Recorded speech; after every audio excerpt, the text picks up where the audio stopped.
welcome to Find It on this Wednesday evening. We are live right now, and I have a special guest, and I've announced who it is, and I will again in a minute. But first, if you notice at the top of your screen, this episode is brought to you by Studio 11 Style, and the QR code is on the other side. And I guess if you're on your iPhone and you're watching this not on a laptop, you might be able to push that QR code and it takes you to Studio 11 Style, which is all about more than fashion. It's all about digging deep and being the person that you're meant to be, and then dressing cute to fit your body type. So we go live every single Monday night at 7 p.m. with the whole team of gals to show you how different clothes fit different body types and all of that. So I'm really excited for you to join us there as well. But tonight on Find It, this is the podcast where we're finding something. And tonight my daughter is with me, Victoria Bettendorf. We call her Tori. She is definitely an 11, if you know what that means. Studio 11 Style. You can figure that out when you join us on Monday nights. But I'll tell you what, we are going to discuss how we are unlearning things that have kept us small. So hang tight, and Tori will be right back with us.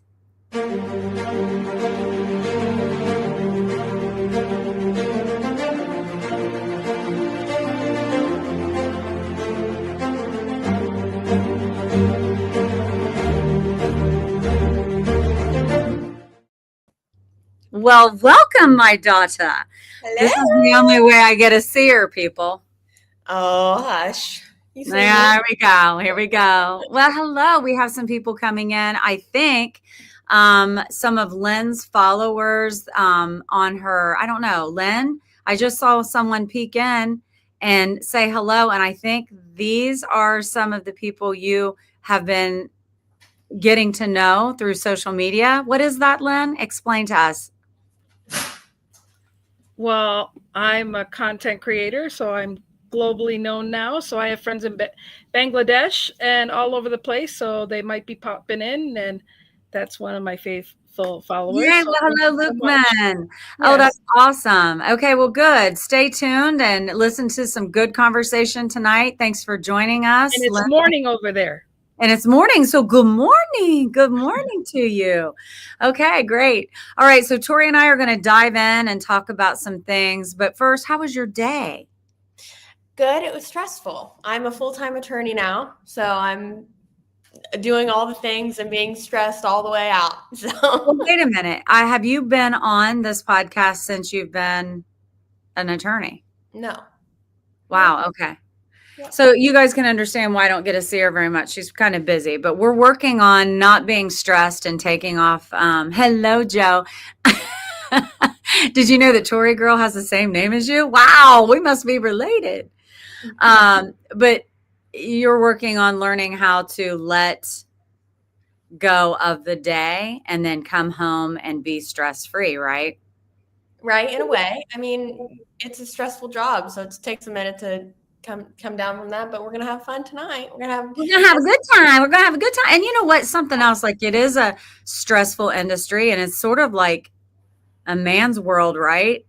Still. It's slowly turning to a woman's world. Oh, that's good to hear.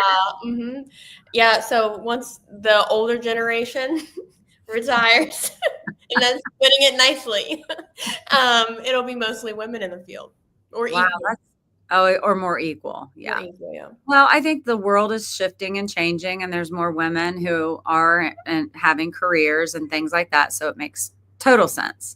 Barbie, we love you too. Thanks for joining us tonight. It's good to see you here. Courtney, I get it, Tori. I work from home, so it's hard to separate that for me sometimes. Yes, Courtney, working from home I used to do that. It is very difficult to be able to manage when you need to shut it off because you're working in the same space and as where you relax. So that is extremely difficult. But anyway, so what I said at the beginning, and Tori briefly and I, we're on the phone when I was driving to the studio and she was driving home from work about what we wanted to discuss tonight. And the theme of it really is, as we were raised, and especially me and in my era, my mom always taught me, be polite, be nice. Of course we want to be nice. Of course we want to be polite. But she also didn't really want me to ruffle any feathers and just get along and be kind and all of that, which I am on board with, and I 100% believe in that. But at what expense? And at what do you have to sacrifice to always be nice and just not say anything to cause anybody to get upset? Then sometimes, and most of the time, I would even go as far to say it drains you, and you never stand in your power, and you are taken advantage of. And people, I believe that you do teach people how to treat you. And if you always just take it and not say anything, then they believe that that behavior is acceptable when it isn't. And you slowly get resentment, and then you lose confidence in yourself. And I want to ask Tori, what do you think of that? Well, I think that you definitely learn from that as you grew as a person. I think that one thing that I always try to keep in mind is it's your first time living too. I think that's yeah, and it's my first time being a mom. I mean, I've never had this job. I think that you forget that your parents are people too. We've talked about that before. Yeah. And have flaws as well and great things too. So I think for me, I learned to be nice. You always told me to be nice. I think that I was a little bit more of a spitfire than you were at my age. Yeah. So as I'm growing a little quicker in that way than you did. At 26, I think that I stand up for myself a little bit more than you did when you were 26. So yeah, I think definitely, I agree with that. I think that instead of telling me to just, be nice and don't ruffle any feathers, I think that your message was be kind, don't be outwardly rude for no reason. Don't go pick fights. But if someone does something to you that's unfair, that's disrespectful, you come out swinging a little bit. Don't just, sit there and take it. I think that I learned that as I went along, as you said, and I never wanted you to allow someone's bad behavior to be acceptable. Mm-hmm. And so I learned that because I allowed that, and I didn't like it. So you don't like how you feel. Right. It's like in the moment you think that you're being a good person. I think that the biggest thing is like, are you sacrificing your own self-worth and your own mental health for being a people pleaser? Like that's what a people pleaser is. Like you're going like, well, it doesn't matter if I feel sad or angry about the way someone treated me before. Like you're gonna just not, you want to be liked more than you want your self-respect. That's what it boils down to, I think. Ooh, that's so true. You don't realize at the time that you're sacrificing your self-respect, but that's exactly what it is. Yeah, the It's reality. not like I was making a decision to only have one or the other. I really believed it for a long time that and I always did want people to like me. And I've grown to the point where it's okay if someone doesn't. Mm-hmm. And it's also like if everybody liked you, you are pleasing everybody. You have to be able to also have constructive conversations and agree to disagree and still like one another. Right? I think also like if people choose not to like you, they're not going to like you. No matter what you do, they'll find something. People are good at that. They're good at finding it. They're good at finding something to hate you. We found it, people. We have found what we're talking about. They'll hang on to one thing or do one thing and say, oh, so even if you do, like, there's no point in sacrificing your self-worth at that point. It's you're giving it up for somebody who's going to find a reason anyway. So. And I have also found that 9 times out of 10, I would say, if someone dislikes someone for really no reason, it's their issue. Mm-hmm. It's not anything that you have done or haven't done. It's their issue and something they need to heal through. Mm-hmm. And so, but when you're raised to be nice, don't ruffle any feathers, just, get along, just go on. It's no big deal. Don't argue about it. I didn't ever want to teach you and Dalton to argue. I just wanted you to stand in your power and also have self-respect and be able to say to someone in the moment, I didn't like that. Yeah. I don't want to be treated that way, and I don't deserve that, and I'm not going to stand around for it. Right. I think also what you did is you mixed that in with the what did you do? Which pissed me off. Like, okay, I'm sitting, getting home, getting angry, and I'm spouting off about what somebody did or didn't do. And my mom's like, well, what did you do? That sounds very out of character for that person. And I'm like, can you shut up and just take my side?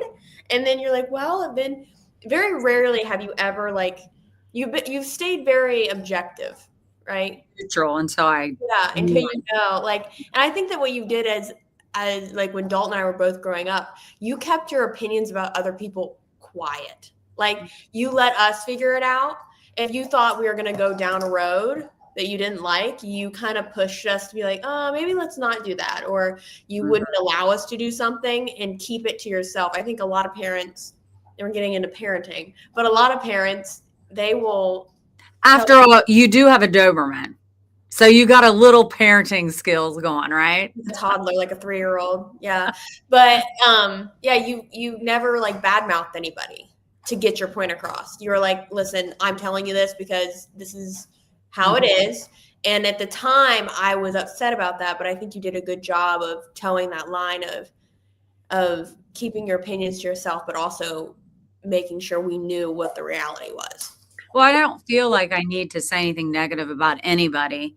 But if the point comes to where it's going to affect someone that I love, then maybe something has to be said, is how I always feel about it. To this day, I feel like I don't want to spread negativity about any other person, even if I feel like I've been done wrong.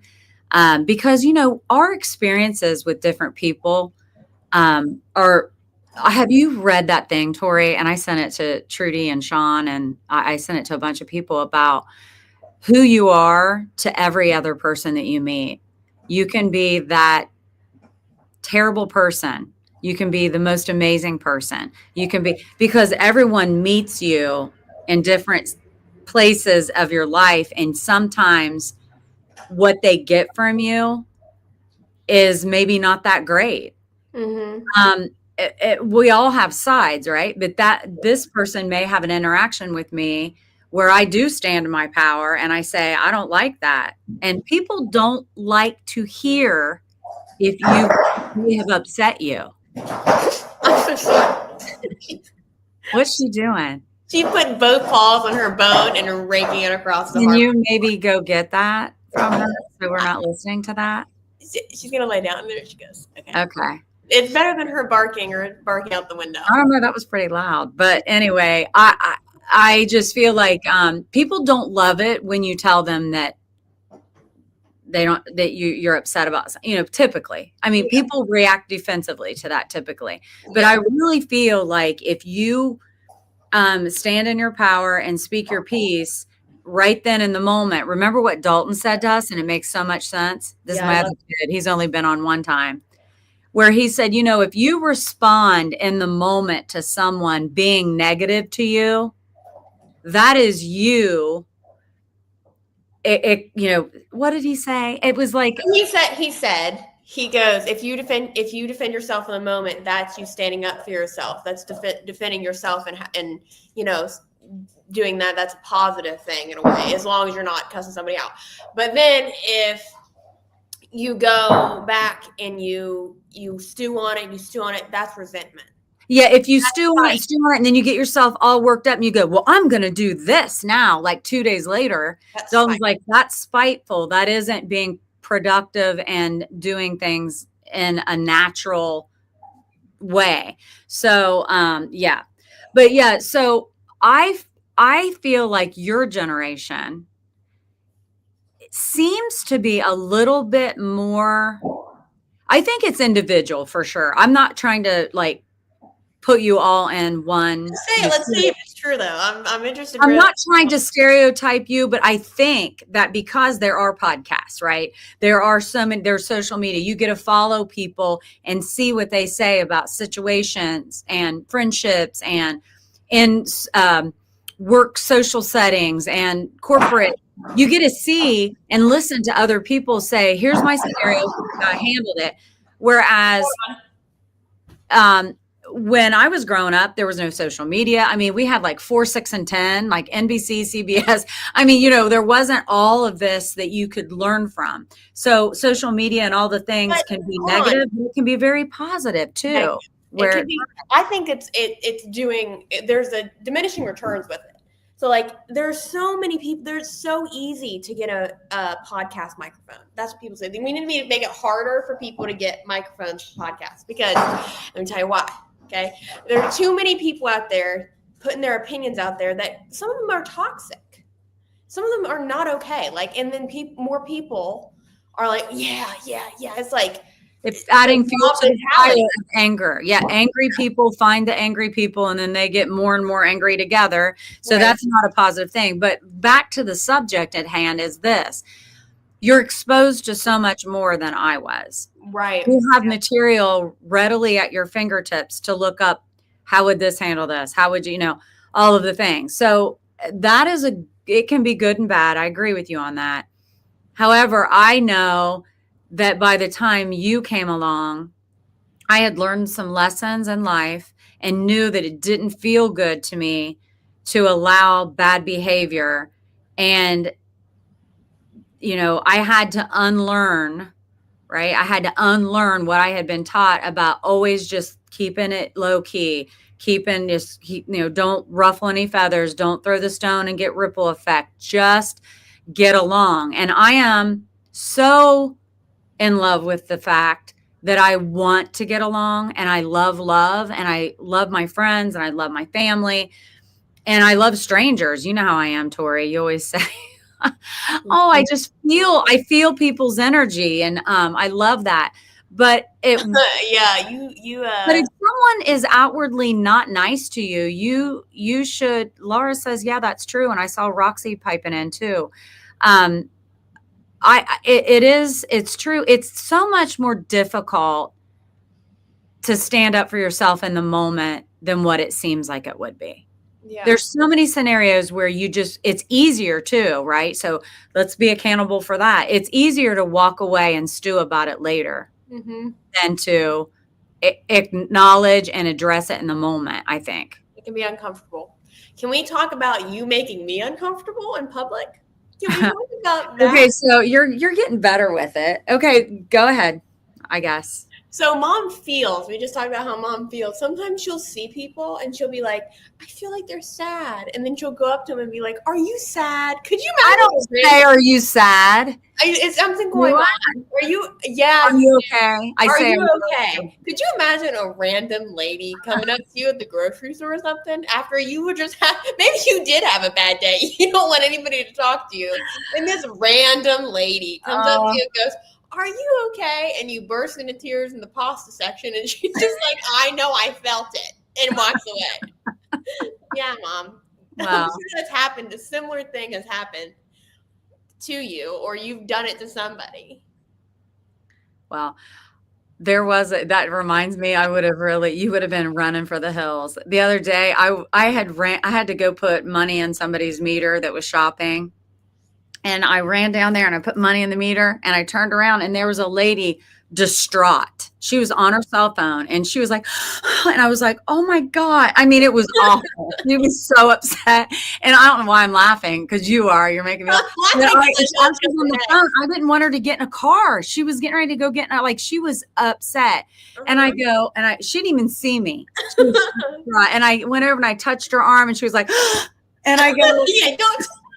Why are you touching people in public? You don't know. I don't know. I felt like I needed to. And I said,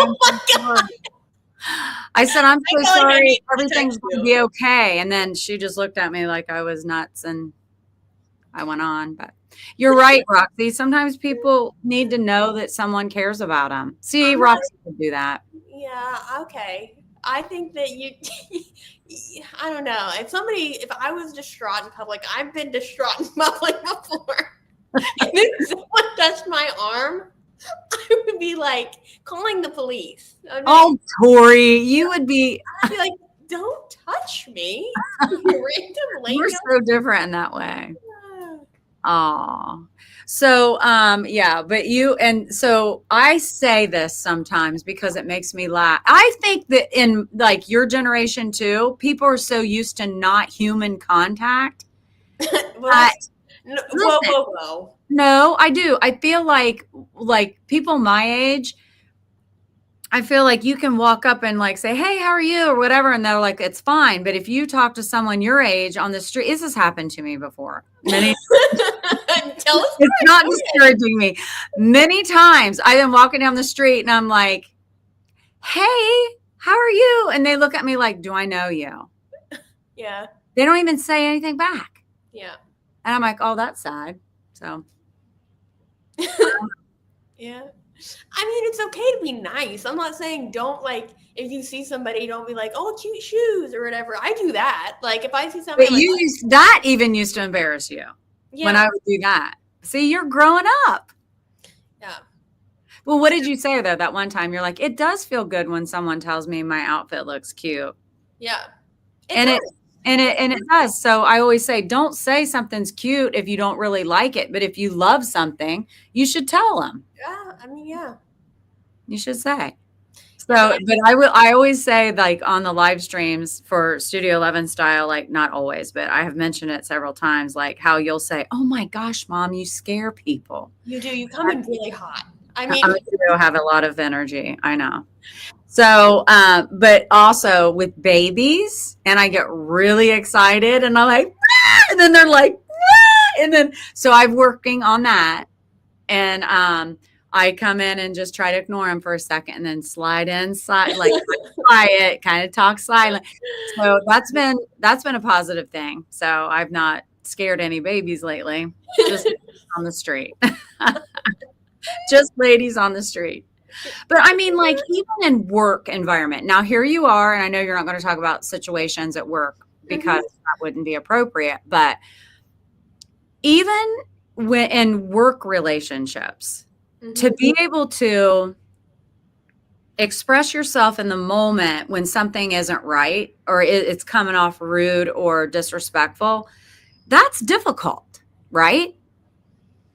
there have been a lot of times where, like, I have encountered people who have made comments about me or to me that I've been like, In the workforce or when yeah, you're yeah. And I think that doing- something I've talked about this. I actually talked about this recently. There's a strategic way you have to be, especially when you're a female in a male dominated, soon to be equal, like we said, but a male dominated field. Because especially when you're starting out, like it's almost like you have to be overly nice to people because like you're starting out, you're building relationships with other attorneys. And then when things are said, you kind of have to make the decision in the moment to go, how am I going to address this in the right way? And how am I going to do this without getting like backlash? Making an enemy. Right. So like there's a lot of things that I think I'm a textbook avoider at heart. Like I don't like confrontation. I'm like a rabid dog that's backed into a corner if you put me into confrontation because I'm explosive. I am. I get angry. I'm like, get out of my face. But I don't want to do that. Like if I can get away with not doing that, that's the route I go. So a lot of the times in professional situations, if something rubs me the wrong way, I just don't encounter that person again unless I absolutely have to. And then I put on oh, hi, how you doing? Like I just get through it. But if it's in my personal life, I would definitely address it. There's no problem. Now, wait a minute though. This is what I'm talking about. This is the difference. See, even though I feel like you're heads and tails over where I was at your age. And sometimes even at my age, like now, you are heads and tails above me and scenarios where you stand in your power. However, what we just discussed, it doesn't matter if you are a textbook avoider. I believe that because I think you get that from me. Because I would rather avoid confrontation and just everybody play nice and let's get over it. But if you're in a work environment where you're going to be working with someone all the time, you have to be able to express yourself in the most non-confrontational way to get your point across, because you don't want to have that day in and day out of being felt like you're being disrespected. And what the difference is, like I said at the beginning of this podcast, unlearning what we've been taught, and also what is generational in us, like how we're made just as women, not even what you've been taught, but somehow what we just know and what we want to do. Listen, that is doing, oh, it'll be fine. It'll be fine. No, it really isn't. We have to be able to say, I don't like that. Your turn. Thank you. I would like to read, it's not like, I was more talking about like disrespectful behavior. Like in my work, in my job, I am in a small firm. So like I work very closely with the same people every single day. Like, and you love them. So that's good. But so, then you go to court. Right. So like there are times where I have made mistakes and had to have crow for dinner. And I've had to go to my boss and be like, hey, like accountability. Remember, Mom, accountability? Remember when you sang that? Yeah. Accountability. Take it, accountability. Yeah. It doesn't feel good, but you got to do it. And what happens with that is I take accountability. The people around you see that and they go, oh, she's going to take the high road most of the time. She's going to do what she knows is right. And then it makes them follow your lead. Sometimes you have to take the lead in that way and be like, I'm going to do this. It's uncomfortable. I don't want to do it. But you do it anyways because you know it's right. And that makes you teach people how to treat you, and you teach people kind of like how to address situations if they're unsure how to do it too. And they go, oh, I liked how that happened. And then later down the line, when it's time for them to take accountability, sometimes people still don't, which sucks. But most times people do. And then, you know, it's all.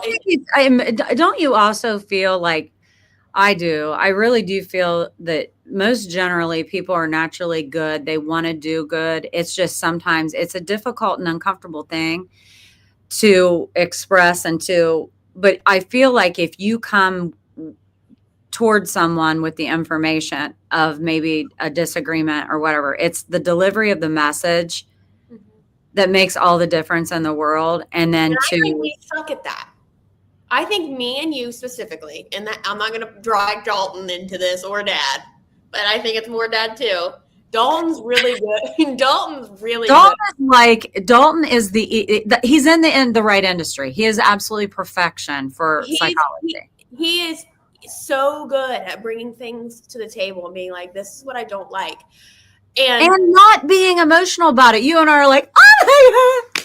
Yeah, we get emotional. Yeah, we get over the top. I do, but I do shocking emotional outbursts in the very beginning when I'm shocked by something, and then I'm like, I go, and then I go, yeah. Isn't that funny? No, you don't hold a grudge either. Typically, you are pretty good at letting things go and you need time. Like you got to tell Debbie and put her in a room, let her explode, and then you peek in there. Fight my way out of this room. I like that, and I think I've had trouble in my relationships with people who aren't natured like me, and don't know my heart right off the bat. They have a hard time dealing with the fact that I say things how it is. I go, because we've always communicated that way. I always like when you tell me exactly how you feel. I don't want to try to read between the lines with you. I know, we don't sugarcoat much. And then people don't like that. People don't like that. And people like you to put the sugar on it. Yeah, I think that the only, and I talk about Cassidy all the time, but the only person who has gotten me right off the bat that knows, oh, she's really not saying that to hurt my feelings. She just said that really poorly. And there are times Cassidy's been like, oh, Tori, that was harsh. And not that I've said anything to her, but I've been like, even defending Cassidy against other people. And Cassidy's like, don't tell Tori something. You will go say something to somebody. And I think that Well, She you're a knows, loyal friend to her, Tori. It's yeah, you but she have knows like my mom heart. bear vibes, yeah. So I say a lot of things off the cuff, like Mhm. especially in emotional situations. And I think I turn a lot of people off that way. And I'm trying to get better at being like, how am I going to say this without Offending making everybody in the room. making everybody go, oh, I don't like her because she just said that out loud. Like I say the quiet part out loud sometimes. Yeah, and then you think, oh, I should have kept that on my in my head. Yeah, but me and you just keep going off and on. We just go off each other. And like you will say something to me and I'm like, that's rude. And you're like, well, you said this to me, that's rude. And then dad's always like, you guys are psychotic because we'll be like, nah, nah, nah, nah, nah. And then you'll be like, what do you want for dinner? Do you want me to make this? Yeah, and then he always goes, now we're done now. And now I'm like, yeah, now we're gonna have popcorn. We're gonna snuggle in bed and watch a movie. Yeah. And dad's like, I'm out. I like communication and to get it out. And I agree. Now I am a better communicator. This is bad. This is also something. Let's talk about this for a second. Anybody here, make a comment. Like, are you in this? Like, do you have emotional outbursts? Are you a more of like a flickering flame like Dalton? you have outbursts. Do you have outbursts? Do you need medication? It sounds like a commercial for medication. Do you have palpitations at night? But I think that it's like being able to talk to you, Tori, talk to you like I would choose my words for a stranger. Sometimes I say things just that are kind of just like what's in my head in the moment, and I don't construct it to make it to put any sugar with it, and it comes out kind of rude. That's on me. I shouldn't do that, even though I know it's almost like one of those things where you're like, it's my daughter. She knows who I am. She knows I would take a bullet for her. I love her.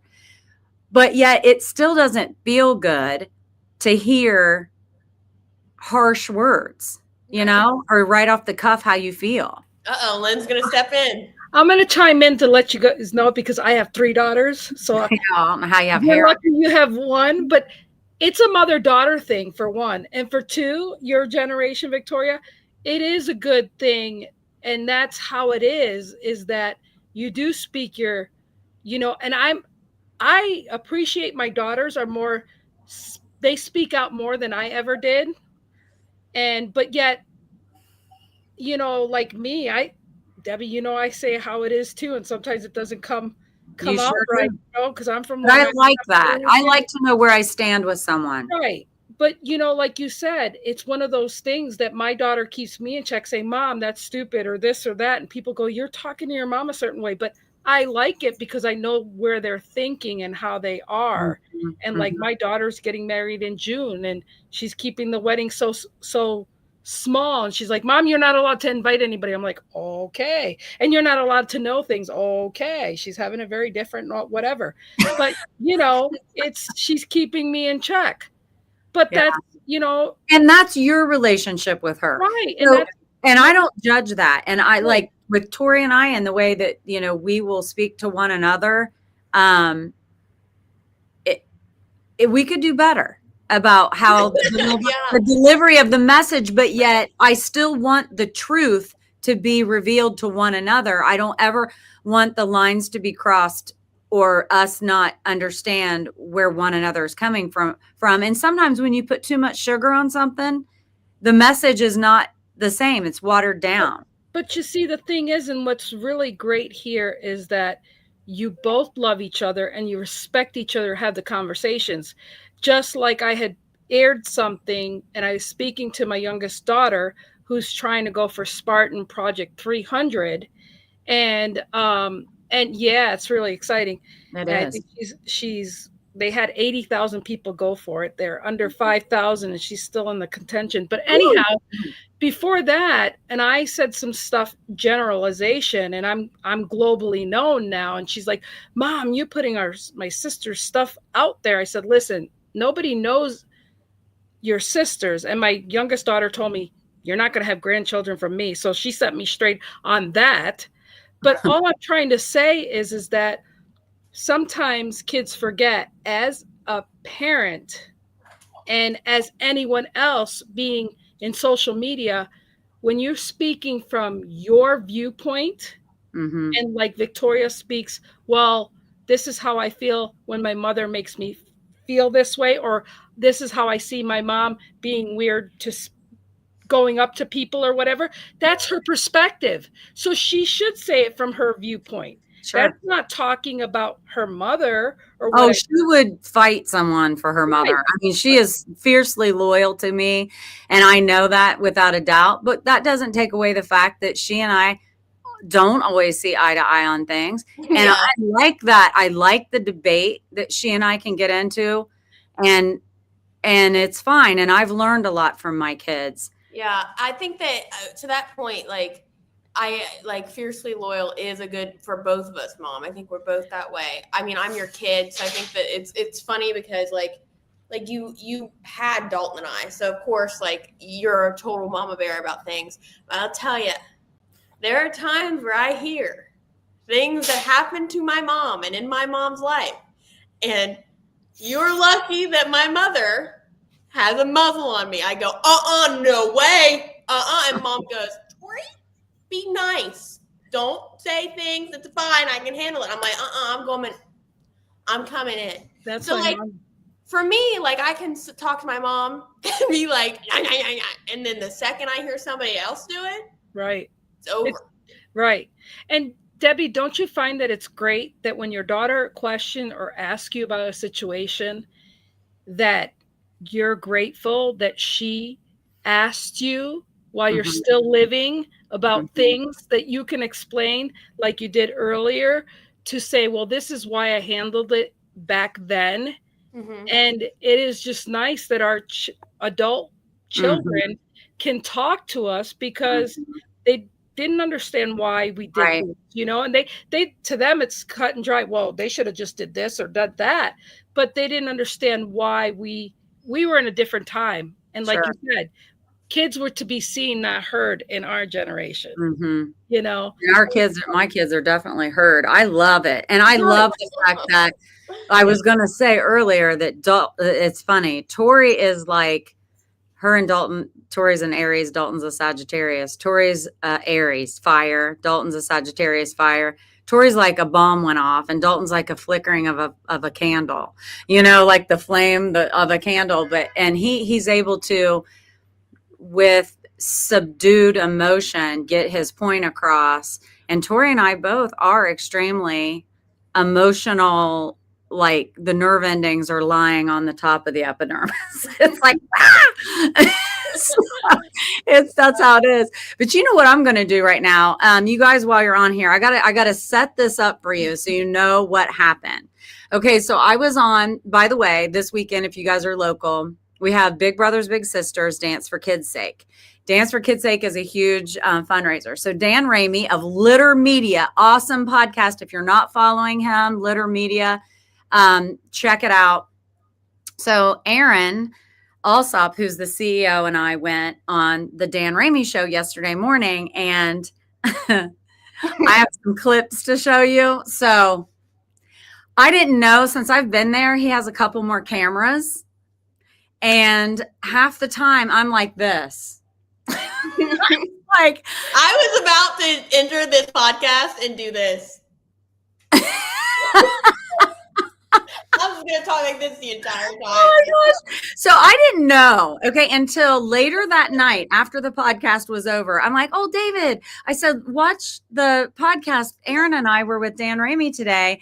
We start watching it, and I'm like, oh my gosh. I did not know he had more cameras. I'm like, not like, now when the camera I knew was there, I'm like, sometimes I'm kind of in it. And if I'm looking at them, thank the Lord, because then you can't tell I'm not looking at the right camera. So you guys, so this is what makes me laugh. So the way my brain works is like, I can think of rhymes real fast, and I can do like marketing themes. I don't know. It just like comes to me really fast. So this is funny, this first one. But then the second clip is what makes it all funny. So I'm going to show you this. One more. So Dan's got a way of making you reach down into those jeans and pull out the greens. And Yep. so Or tux pants, whichever. yeah, we'll But see that what doesn't rhyme. happens. Or So. sequins. You got to dig into the jeans to pull out the greens. Yes, Oh, I know. Dig into the tux to pull out the bucks. Oh, there he is. All right. This That's is why the my lady- brain works. This is why I have This is the to. lady that brought out phalanges one Yeah. year. One more, so. Okay. So now, later in the podcast, I rhyme again. I didn't mean to. You guys. So this is what's funny. Erin, her reaction to me, when I watched this again, it made me laugh so hard. I just had to share it with you guys because I truly did not mean to rhyme. Well, you'll watch it. Here it goes. You'll be able to see it. That's true. I like a hat. You know that. Well, Look at you thank being you again like, for coming I'm in. Dr. Thanks Seuss for what today. you do. And again, I'm like, poor Erin. She's probably like, what? Did you see her? She was looking at Dan, and she's like, no, seriously, watch this one more time. This is so. see it. That's true. I like a hat. You know that. Well, Look at you thank you being again for like, coming I'm in. Dr. Thanks Seuss for what today. you do. And again, I'm like, Oh, look at you. She's so sweet. oh my gosh, Erin is so sweet. But yeah, but she's like, what? Are we doing some more rhymes today? What's going on? And then I'm like, I'm Dr. Seuss today. It just I comes just out. think Anyway. it's funny that at no point in time you thought maybe I should stop looking But here. Tori, no, I didn't. Honest to goodness. And then last night, as David and I almost peed my pants. I was laughing so hard. Roxy, I know. I was laughing so hard, and David was too. He was like, "Oh my gosh!" And I go, "Didn't know." So I sent Dan a message, and I was like, and Aaron, and I'm like, "Oh my gosh, I did not know you had more cameras." And it was hustle bustle that morning. He was coming in late. I was bringing coffee. We sat down and did it. He goes, "Oh my gosh, yeah, we have more cameras. I should have told you." And I said, "It's fine. I've got a good laugh out of it. Believe me." And then me, Mrs. Seuss here, like rhyming it up the whole time, like Mrs. Hokey. But you said, when I sent you a picture, you go, "Mom, it looks like you were photoshopped in." Yeah, it looks like they photoshopped you in because you're just like you're just enough turned. You're like, And I have no expression. I just like, oh, that's so funny. Oh my gosh. I love it. But okay, laugh. This is another thing though I wanted to say about that. Laughing with someone, awesome. But if someone laughs, like thinks they're making fun of me, that ticks me off. It does. And you know what it is? It's because for years, when I was in my people pleasing era, I would not tell people that wasn't nice and stand in my power. So they thought, okay, we'll just do this and do that. And that, like now, I'm like, no, I don't, you know what? Stop. I don't like it. It's like, I'm an intelligent woman. I've just never told you what you were doing was wrong. And now I will. yeah. So be ready. I'm Right? thinking of Dad. Remember Dalton says Dad, when Dad feels like people are making fun of him, he takes it a step too far and you just Yeah, then and then I don't like that either. I'm like, no, retaliation for me. No, like if someone's behaving badly, just let them know, but don't come back with a yo mama joke or something, right? and that's why nobody likes you. Oh yeah. Dave's coming in. Yeah, he's coming in hot for sure. Yeah.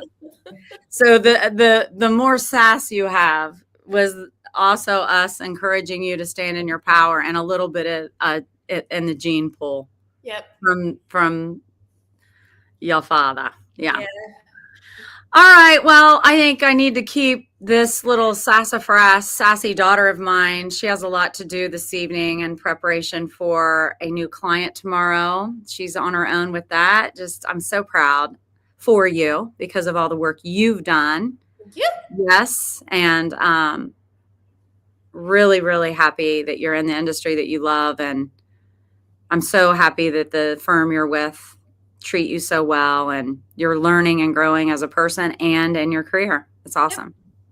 Great. So lots of thoughts and prayers for her and all of you. And remember, to check out the QR code for Studio 11 Style, and that's where it's at. We have a free app.